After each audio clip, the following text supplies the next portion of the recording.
Good evening. This is Akashvani and I'm Saira Mujtaba with the news at 9.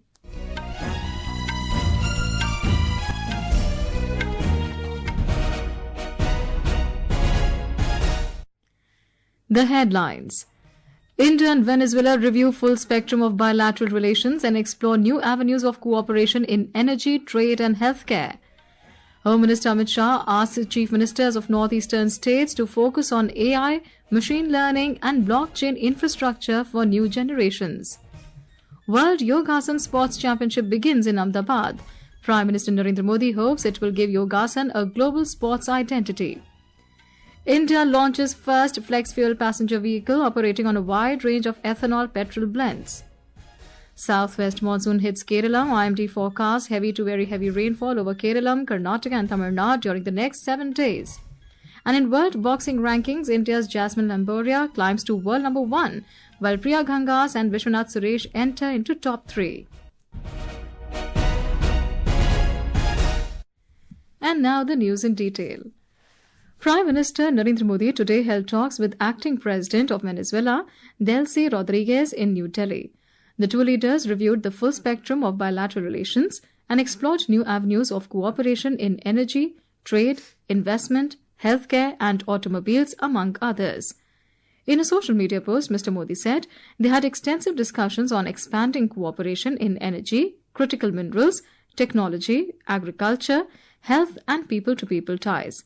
He said that as a valued partner in Latin America, India's close cooperation with Venezuela holds immense importance for the Global South. He said both nations will continue to work together for the mutual benefit of the people of the two countries. Addressing media after the talks, Secretary East Rudrendra Tandon said, Venezuela possesses one of the largest oil reserves in the world. He said today's discussions between the two sides focused on forging an energy partnership between the two countries, as Venezuelan energy sector is undergoing a fundamental transformation. The discussions also went into broadening the economic partnership to other areas, not just in the energy sector, but also in areas like mining, animal husbandry, transportation, agriculture equipment, automotive sector, and pharmaceuticals, to try and work out ways in which Indian commercial entities can enter the Venezuelan market successfully. During the conversation, the leaders also exchanged views on global and regional issues of mutual interest. Both sides reaffirmed their commitment to deepening the bilateral partnership and advancing the interests of the Global South. Union Home Minister Amit Shah today said the Narendra Modi government entered the era of violence in the northeast and transformed the region from a hotspot of disputes to that of opportunities. After attending the 73rd plenary session of the Northeastern Council, or NEC, Mr. Shah, in a social media post, said today that NEC is serving as an institution for strategic planning for the development of region while fulfilling people's aspirations and promoting culture.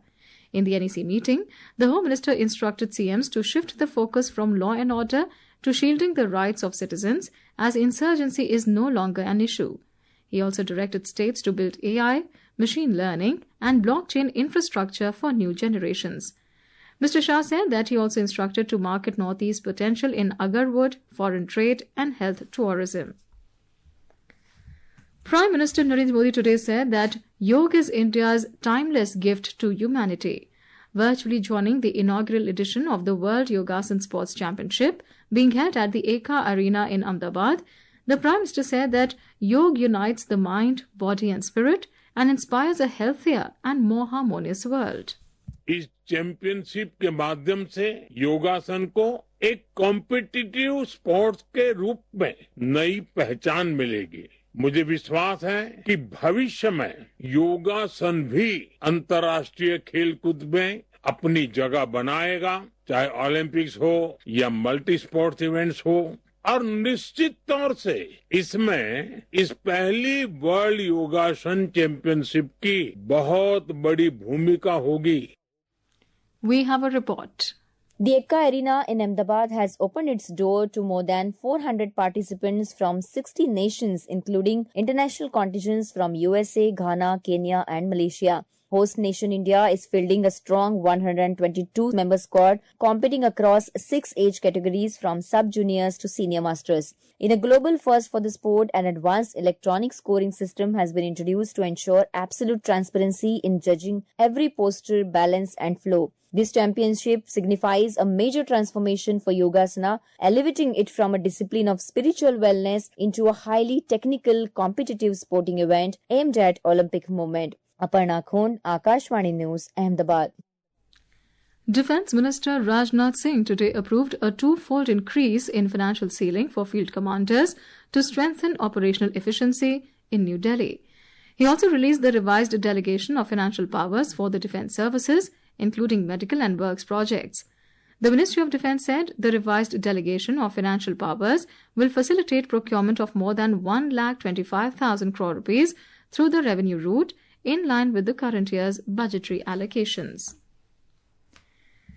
Union Public Service Commission has developed face authentication protocol in its endeavour to enhance the integrity of the examination process and prevent impersonation. The Commission successfully implemented face authentication during recently held Civil Services and Indian Forest Service Preliminary Examination 2026.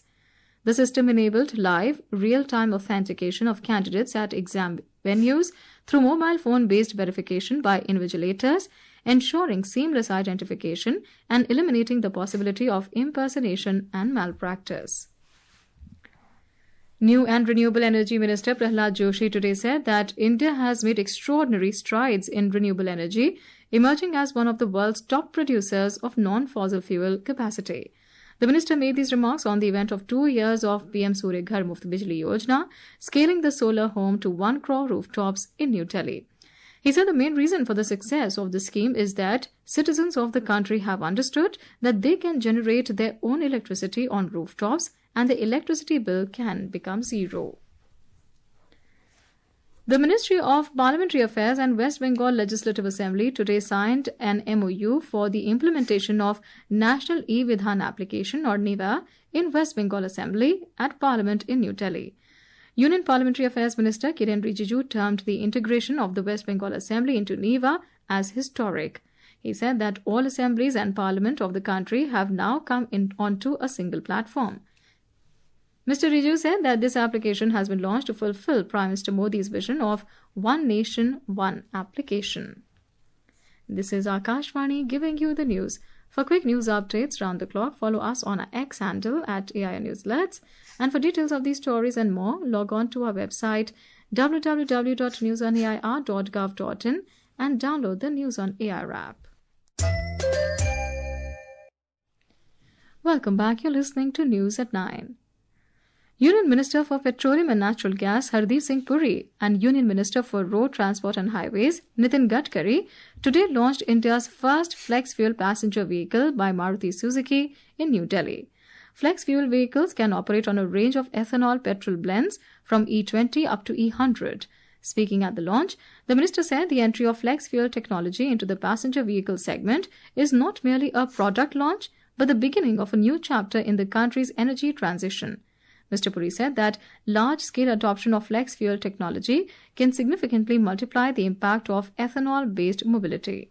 India's flex fuel journey expands from two-wheelers to four-wheelers, and this transition is significant. Today, India has over 30 crore two-wheelers on the road, but we also have 37 lakh passenger vehicles representing family mobility and the future of personal transportation. When flex fuel technology enters this segment at scale, the impact multiplies dramatically. This is the beginning of a new chapter in India's energy transition. Mr. Gadkari described the launch as a remarkable and forward-looking achievement. The minister noted that the milestone aligns with the vision of Prime Minister Narendra Modi for clean, sustainable and self-reliant mobility. India has undergone a remarkable transformation driven by the principles of Sabka Saath, Sabka Vikas, Sabka Vishwas and Sabka Prayas under the visionary leadership of Prime Minister Modi in the last 12 years. During this period, the Modi government carried out many flagship initiatives for the welfare and empowerment of the poor, farmers, women and the youth. Akashvani News brings you a special feature on the government's efforts over the last 12 years across key sectors. Today we focus on the measures taken by the government towards ease of doing business. Our report.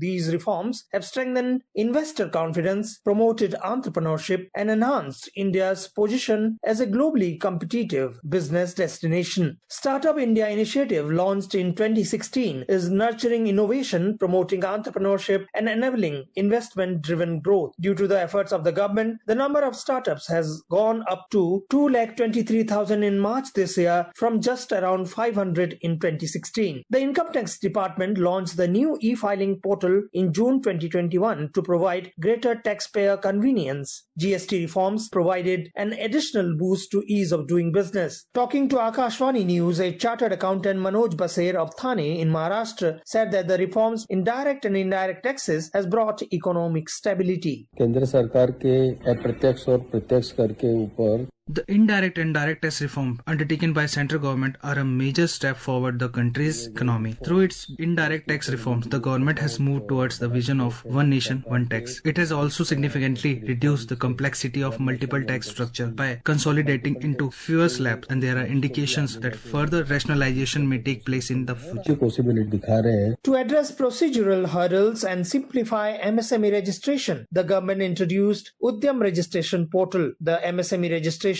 on the portal has increased from 10,000 in October 2020 to over 8,31,000 till date. To digitize and make public procurement more streamlined and inclusive, Government e-Marketplace GEM was introduced in 2016. It has achieved a cumulative gross merchandise value of over 18 lakh crore rupees. Speaking to Akashvani News, a seller in GEM and a CMD in a company, Kamini Gupta, said the process in GEM is simple and transparent. The most important thing was how to reach out to different departments, and we became a seller on GEM platform, which is a government e-marketplace, and GEM became a blessing in our lives because it makes government purchasing transparent, efficient and hassle-free. India's ease of doing business framework today reflects the combined strength of digital infrastructure, policy reforms and trust-based governance. With Dipend, Anupam Mishra, Akashvani News, Delhi.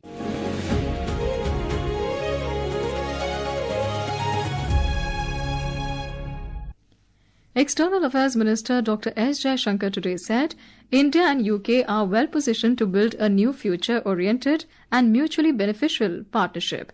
In his remarks at the meeting with UK Foreign Secretary Vyeth Cooper in New Delhi this evening, Dr. Jaishankar said the meeting will be an opportunity to discuss the India-UK Vision 2035 under all the 5 pillars of growth, technology and innovation, defence and security, climate and clean energy as well as education.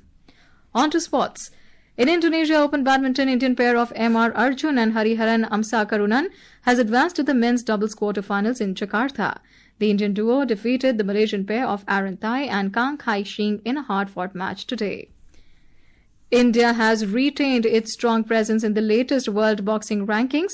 Jasmine Lamboria climbed to number 1 in the women's 57 kg category, while Asian champions Priya Gangas in 60 kgs and Vishwanath Suresh in 50 kgs surged into the top 3 of their respective categories. In men's section, Sachin Sehwag and Narendra Berwal broke into the top 5 following a sustained run of international success.